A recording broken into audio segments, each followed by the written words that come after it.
আজকে কথা বলবো হইচইতে মুক্তি পাওয়া নতুন রহস্যভিত্তিক ধারাবাহিক কুহেলি নিয়ে। আর সত্যি বলতে কি, এই ধারাবাহিকটা আমাকে একদমই সন্তুষ্ট করতে পারেনি। কেন ভালো লাগেনি, কোথায় সমস্যা ছিল, আর কোন জায়গাগুলো আরও ভালো করা যেত, আজকে সবকিছু খুলে বলবো সহজ ভাষায়। প্রথমেই গল্পের কথা বলি। গল্পটা পাহাড়ি একটা ছোট শহরকে ঘিরে। সেখানে একজন পুলিশ কর্মকর্তা রহস্যজনকভাবে মারা যায়। বাইরে থেকে দেখলে মনে হয় আত্মহত্যা, কিন্তু ধীরে ধীরে বোঝা যায় এটা আসলে খুনও হতে পারে। তারপর তদন্ত করতে আসে নতুন পুলিশ কর্মকর্তা, আর সেখান থেকেই শুরু হয় রহস্য। এই গল্পের সবচেয়ে বড় সমস্যা হচ্ছে প্রধান চরিত্রকে ঠিকভাবে দাঁড় করানো হয়নি। প্রিয়াঙ্কা সরকারের চরিত্রটা শুরু থেকেই খুব ফাঁপা লাগে। একজন তদন্তকারী হিসেবে তার ভয়, চাপ, ব্যক্তিত্ব বা বুদ্ধিমত্তা কিছুই ঠিকভাবে ফুটে ওঠে না।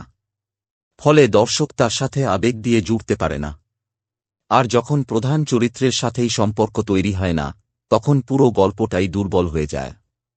কৌশিক সেনের চরিত্রটাকে এখানে খুব খারাপ মানুষ হিসেবে দেখানো হয়েছে। সে রাগী, মানুষের সাথে বাজে ব্যবহার করে, সবাই তাকে অপছন্দ করে। কিন্তু সমস্যা হচ্ছে এই বিষয়গুলো খুব সাধারণভাবে দেখানো হয়েছে।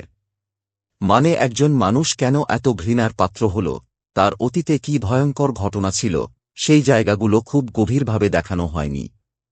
বরং দেখা যায় কাউকে ধমক দিয়েছে, কারো সাথে খারাপ ব্যবহার করেছে, কাউকে অপমান করেছে, এই ধরনের ছোট ছোট ঘটনাগুলোকেই বড় করে দেখানো হয়েছে।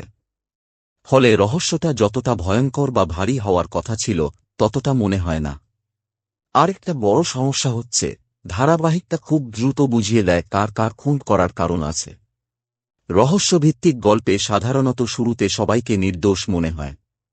তারপর ধীরে ধীরে একেকজনের অন্ধকার দিক বের হয়। কিন্তু এখানে শুরু থেকেই বুঝিয়ে দেওয়া হয়েছে কে কাকে অপছন্দ করে। ফলে রহস্যের উত্তেজনাটা অনেক কমে যায়। তবে একটা জিনিস স্বীকার করতেই হবে, পাহাড়ি পরিবেশটা দেখতে সুন্দর ছিল। কুয়াশা, নির্জন রাস্তা, ঠান্ডা আবহাওয়া, এসব দেখতে ভালো লাগে। কিন্তু দুঃখের বিষয় হচ্ছে এই পরিবেশকে গল্পের শক্তি হিসেবে ব্যবহার করা হয়নি। গল্পটা পাহাড়ে না হয়ে শহরেও হতে পারত, কারণ জায়গাটার বিশেষ কোনো গুরুত্ব গল্পে নেই। অভিনয়ের দিক থেকে কৌশিক সেন ভালো করেছেন। তার চরিত্রে একটা ভয় ধরানো রুক্ষ ভাব ছিল। প্রিয়াঙ্কা সরকারও খারাপ করেননি, কিন্তু তার চরিত্রের লেখাই দুর্বল ছিল। তাই অভিনয় করেও খুব বেশি প্রভাব ফেলতে পারেননি। দীপক দাশের চরিত্রটা তুলনামূলক ভালো লেগেছে। তার মধ্যে অন্তত কিছুটা স্বাভাবিকতা আর মজা ছিল। কারণ পুরো ধারাবাহিকটাই খুব গম্ভীর আর ধীর গতির। সবচেয়ে বেশি হতাশ করেছে শেষ অংশটা। গল্পটা শেষ না করে এমনভাবে থামানো হয়েছে যেন জোর করে পরের অংশের জন্য রেখে দেওয়া হয়েছে। কিন্তু একটা ধারাবাহিকের অন্তত একটা বড় রহস্যের সমাধান তো দরকার। এখানে সেটা ঠিকভাবে পাওয়া যায় না। শেষ মুহূর্তে একটা বড় চমক আনার চেষ্টা করা হয়েছে, কিন্তু যেই চরিত্রকে ঘিরে চমকটা আনা হয়েছে, সেই চরিত্রটাকেই আগে ঠিকভাবে গড়ে তোলা হয়নি। ফলে চমকটা খুব বেশি কাজ করে না।